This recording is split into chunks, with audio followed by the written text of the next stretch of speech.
Hi, my name's Faye. I live in a place called Rustington in the Arun area of the UK along the south coast. I'm a local environmentalist and human rights campaigner. I'm also a millennial, so I have a really good understanding of the UK's housing crisis, and I myself found it really difficult to get on the housing ladder.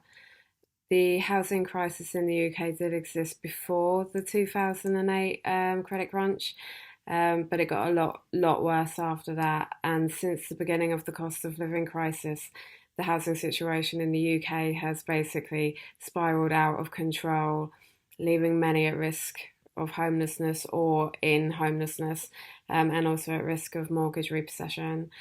The cost of buying a home has escalated beyond the reach of most ordinary people or people on an average income. And currently, lots of private landlords are putting up rents for a variety of reasons, including increased interest rates. Housing or shelter, to me and to many others, should be considered a basic human right, which is why it's so concerning that a great number of UK citizens cannot currently get, or haven't been able to for some time actually, affordable or secure housing. The last 10 years have seen a great political manipulation of the word affordable, which I will go into more detail in another video. For now, though, I want to talk about the situation in my home in West Sussex, and many of you will be experiencing something similar in your homes, wherever you are. But in West Sussex, we are seeing vast numbers of large detached new homes being built. And I've said it before, and I will say it again. I'm not a NIMBY. I'm not a NIMBY at all. I'm totally in favour of house building, but I don't agree with how building homes is taking place currently in Arun or around the country. The vast majority of the new homes we're seeing being built here are 3 to 4 bedroom detached houses, which will not help people get on the property ladder for the first time at all. And most of these homes enter the market at over £350,000. Many of them are being built in countryside or on agricultural land. So why are homes being built on green spaces when there are houses and flats sitting empty all over the UK? Why aren't they being built on brownfield sites in the first instance? And why aren't the houses being built friendlier to first-time buyers, like flats and apartments? And most importantly, for me anyway, and for lots of others along the coast, why on earth are the water companies, especially Southern Water where we are, agreeing to hook all these new houses up to a broken sewage network that regularly allows raw sewage to be discharged into our seas and rivers? And how has this been allowed to happen? And is there anything that can be done to stop it? I asked some colleagues those questions, including Isabel Thurston, who was elected onto Arun District Council in 2019. And she was a Green Party Councillor at the time, and she has an extensive knowledge of the planning system, especially in Arun District Council. She has since stepped down as a councillor because for personal reasons. But I also talked to Councillor Sue Wallsgrove, who is a serving Green Party Councillor on Arun District Council at the moment. I also spoke to a few other colleagues whose names will be in the description to this video, because there's too many to list right here, but I will be thanking them personally in the description. They've all helped me to understand what went wrong with the Arun District Council local plan. And what I'm going to do now is share that information with you, because I believe, as residents of the Arun area, that we have a right to know what is going on and why we're seeing all these massive developments of large houses going up all throughout our district instead of houses that ordinary people can afford or inhabit when they're completed. So we need a little bit of history for context regarding the Arun local plan. So in 2012, the coalition government started working on what they call the National Planning Policy Framework, or NPPF for short. And the idea was to bring housing and planning policies together from across the country and bring them into line with one another. if you read the NPPF, it makes planning sound really great and idealistic, and wouldn't it be wonderful if, and it puts a lot of emphasis on sustainable development and achieving sustainable development. And in fact, chapter 2 of the document is called Achieving Sustainable Development, and I'm going to read just one paragraph for what they call the presumption in favour of sustainable development, which says, all plans should promote a sustainable pattern of development that seeks to meet the development needs of the area, align growth and infrastructure, improve the environment, mitigate climate change, including by making effective use of land in urban areas, and adapt to its effects. That's just a little bit of one paragraph in what is quite an extensive document about that promotes sustainable development. In 2018, the Arun Local Plan was passed by Arun District Council. It was put together by a Conservative council, and it had taken 4 years to make. No one obviously was happy about the high numbers of houses or high housing targets which came from central government. In Arun District, we were asked to have 20,000 new homes, and those were required from the life of the plan from 2015 to 2031, and that would have been 1,400 homes built per year. Isabel, who I spoke about earlier, was elected in 2019 on the back of opposing the plan, but she was unable to do much because a local plan is a legal document, so it's a legally binding plan, and you can't really do a great deal about something that's already been incorporated into law. The Arun Local Plan has strategic sites, so the big strategic sites where all the new houses were going to go, and these were at Ford, Pagham, Angmering, Barnham and Upton, and I've included a link to the Arun Local Plan in the description to this video, so you can use that link to go and view exactly how many houses were going to be required at each of these sites. And I think most people would find it quite shocking, but that's the number of houses on its own isn't the most shocking thing, not necessarily about the plan, but what has happened since. So all huge sites on rural land, and due to the size of the sites, they would all need improvements in infrastructure prior to building to avoid problems with sewage, traffic, schools, GP surgeries and all the things that get built into a community organically if it's left to develop over time. All of those things to do with infrastructure are actually managed by West Sussex County Council, and they're not under the control of Arun District Council, which made it very difficult for the councils to coordinate these things with each other so that building could start appropriately. So the infrastructure had to be in place before building could go ahead. Otherwise building was going to be slowed down. In Ford, a new school was needed before building could go ahead, and in Barnham, building was slow due to the need for improvements to sewage. That's important, and we'll come back to that. And also they needed a road.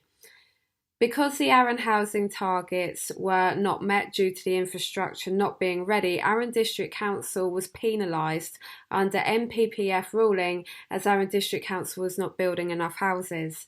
They were building just under half of the required 1,400 houses, and this meant that because they had fallen behind, Arun District Council started to lose control of its local plan and building in the area, and this is where things start to get really dodgy. Arun District Council fell below what's called its 5-year housing land supply, which is a terminology used in the NPPF, but I found it quite confusing, so I'll try and explain it in another video.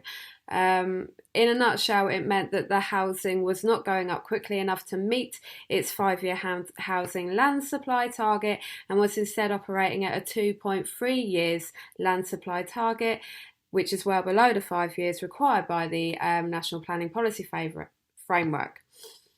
And because the council was not meeting its target, the government, via an inspector, can then approve sites that the council had previously turned down, and there was nothing that the council could then do about it. Isabel, at the time as Vice Chair of Planning, and another colleague opposed the sites but could really do nothing. And as a result, the council lost control of planning, and the people of Arun District Council are basically having these other building sites, other developments that had previously been turned down by Arun District Council. Those are being imposed upon us by government planning inspectors. When this happened, a review of the plan should have started at the point at which the council started to fall behind with building. If the plan had been in review, it would have carried more weight. So the plan at that point would have carried more weight. But the Conservatives who had control of the council at the time would not start a review. But now they're not in control. They've lost their majority. And that means that a review of the plan can and will start. New reforms of the National Planning Policy were also being expected, whereby if you have an up-to-date plan, the 5-year housing land supply does not apply, and neighbourhood plans, such as the ones made by Angring, who made an amazing neighbourhood plan which got completely ignored once the government housing targets were introduced and the Arun local plan was made. I've made a previous video about Angring, which I will also add a link to that in the description as well. But neighbourhood plans will be given more weight if the local plans are under review. However, it's really hard to trust anyone on their word with these things in the up-to-date context, and I'll go into that now.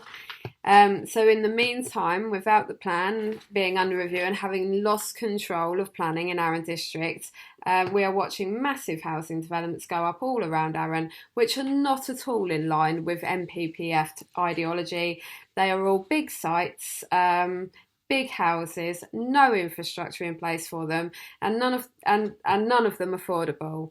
The affordability element of it is partly because of the government's loose and out of touch terminology around what is affordable housing, and a lack of understanding of the incomes of ordinary people. What we have instead in Arun is basically a developer gold rush, where developers are designing developments for maximum profit, and it looks like basically, and it is, money-making chaos.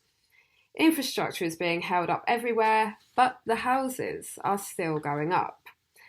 The developers are supposed to give Section 106 money to pay for infrastructure where they are building. The Section 106 money goes to various tiers of local government for implementing, but there are issues arising from the Section 106 money and what's happening with it. Such as what just happened in North Littlehampton, who was supposed to be having a new primary school with their Section 106 money. And if you live in the area, you will have seen and borne witness to over the years the extensive building in North Littlehampton. And I'll put a link in the description to demonstrate what has happened with the Section 106 money there. But basically, they were expecting a new primary school, but they can't have it because the Section 106 money won't actually cover it. There are other issues which we're only starting to look at the moment with regards to Section 106 money. So you can expect more videos about that in the future, because ultimately these things have to be tracked and people do need to be held to account if in the future we're looking back at planning chaos that caused ultimately a lot of problems, and where the local environment's been destroyed without the people actually getting anything back from it. The local people. Okay. The biggest risk, I think, is that Southern Water have a legal duty to agree to connect every new house built to the existing sewer network. They're not allowed by law to refuse, even if we already know that the current system can't cope with the current amount of rainwater due to a lack of investment.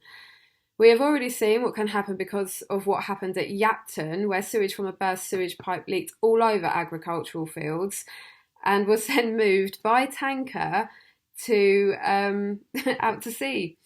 There's a link in the description from the media coverage of that event. There's a problem with new houses being built with 8-inch pipes. They're being hooked up to a sewage network that has 6-inch pipes. Which is an engineering mismatch. I'm not sure what will go on there, but that, again, on its own requires further investigation. Outside of the very concerning issues with the sewer system, there is still a massive query about why none of the homes were affordable. Even though Arun District Council local plan states developments should include a third affordable housing. And again, I think we'll be reviewing that in a later video. And in terms of sustainability and climate change readiness, there's no rainwater collection recycling, despite the glaringly obvious issues with southern water and the sewage. And there is a general lack of planning for climate change. All of the new homeowners of the big detached houses will have to be car owners because they're not attached to the wider community via sufficient public transport at the moment or safe cycling routes. And we've already seen some of these new build homes advertised as second homes or buy-to-let homes, and this is a thing causing chaos in the housing sector all over the country. It's not going to help the housing crisis at all.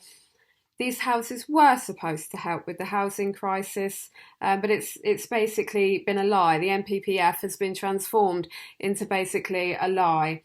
And the developments of massive homes that are unaffordable going up where we're seeing in our communities will do nothing to alleviate the housing issues for the local people of our communities. In fact, no one actually knows who these houses are for, but they're not really going to help local people get on the housing ladder. We have a lack of high-paying jobs in Arun and a lack of high-pay industry. But because people like to retire close to the sea, what we're likely to see is actually that locals are going to get displaced because of the numbers of huge houses going up. And basically the people left living here, because the houses were adjoined to a non-functioning sewer network, those people are going to be left swimming in their own excrement.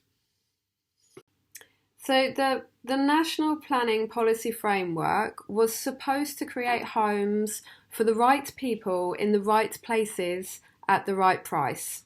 So far, that's not what's happening in Arun, and instead the houses and developments that are going up are actually destroying our local environments.